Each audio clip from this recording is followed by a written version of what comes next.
So if you can check it out here, and the way I approach this is I see this big mat, I've got the current running around this point. First place I'm always going to make a pitch to is I'm going to make a pitch right to that first little point there, because that's going to be the first ambush point of where the fish are, because you have the current coming around here, whether it's by tide, whether it's by wind, there's always some form of current coming around a point. Most likely there's going to be a fish there.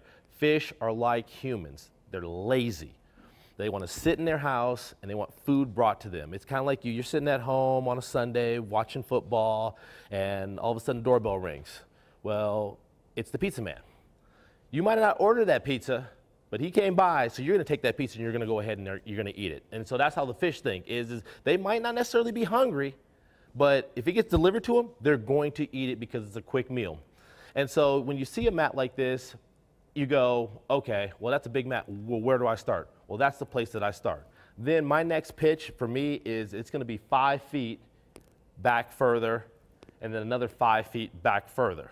And for me, it's making one pitch in, hop it one time, wind it up, make that next pitch, hop it one time, wind it up, make that next pitch. And I feel like within a 5 to 8 foot radius, if there's a fish within a 5 to 8 foot radius, he's going to swim over there and eat that bait within that time of me making one hop on it, because they don't see baits that often up underneath there, so they're going to be very, very aggressive. That's the one thing I like about punching, is that it's very, very, the fish get very, very aggressive underneath there. Sometimes you have the cold fronts like you do get in Florida, and you have to finesse them, but the majority of the time you can still create a reaction strike.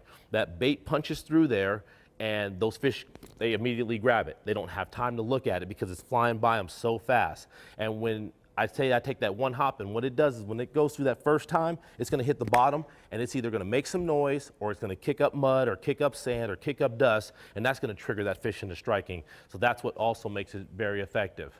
So I will make roughly on a mat like this 3 or 4 punches through it, and I'm moving to the next mat. Because if they don't eat it within that 3 or 4 punches, I don't think the fish are underneath. They're active enough underneath there to go ahead and eat it anyways. But practice, you know, when you're sitting out of there and you can't go fishing in the wintertime because it's raining or it's really cold or something like that, and because Dad he went fishing without you because he wanted to take his buddy, then you get really mad at him. You definitely sit there and practice. And he goes without you? Yeah, me too. I used to get mad too. But it's practice, and practice learning to pitch and flip with your left hand or your right hand, whichever you use is learning to do it. I've got it down to where I keep the boat on a constant speed on the trolling motor, and I make a constant pitch, and I'm just doing like this, and I don't even grab the bait and have to do that.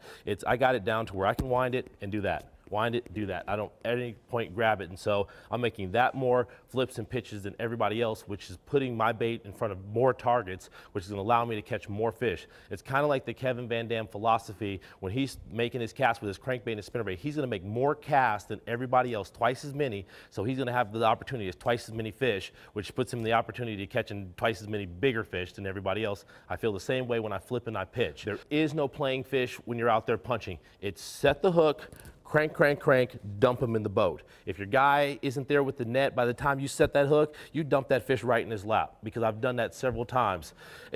I'll bake the pitch, I get bit, I set, I'm like, big one, and I'll just crank, crank, crank, and I'll just dump. I'm like, well, where were you at? He goes, well, I was getting the net. You don't have time to get the net. I've had 5, 6, and 7 pounders in mats like that I've set the hook as hard as I possibly could, and I've cranked them in, and I've dumped them in the boat, and the fish will sit there on his side, he'll open his mouth, and he was never hooked.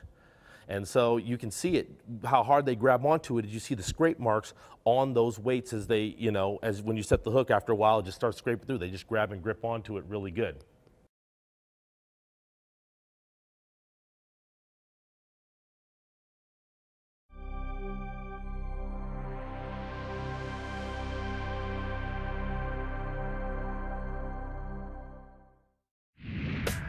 Hey, I'm Pete Gluzek. And I'm Mike Iaconelli. And this is Bass University TV. Welcome to Bass University TV, an online video training course where you'll learn champion bass fishing techniques from pro anglers Pete Gluzek, Mike Iaconelli, and their talented special guests. Everywhere I go in the country, I'm trying to use these techniques because I catch big fish that way. From on the water to in the classroom. We want to use that bait to help make that area even smaller. and really find that sweet spot. You'll learn sound techniques and strong fundamental bass fishing skills. You want something that's got a nice limber action, that's going to allow you to build pressure and keep those hooks pinned against that fish's mouth. Watch hours of video content on multiple topics at your own pace for a low monthly fee. Cancel at any time. Hold on, because you're going to catch the big fish. Information is power in the sport of fishing, so learn from the very best. That's a key theory in all of fishing. Subscribe to Bass University TV today. Man, does it trigger a lot of strikes. Here's the part that you're not going to hear anywhere else. This is the Bass University TV exclusive.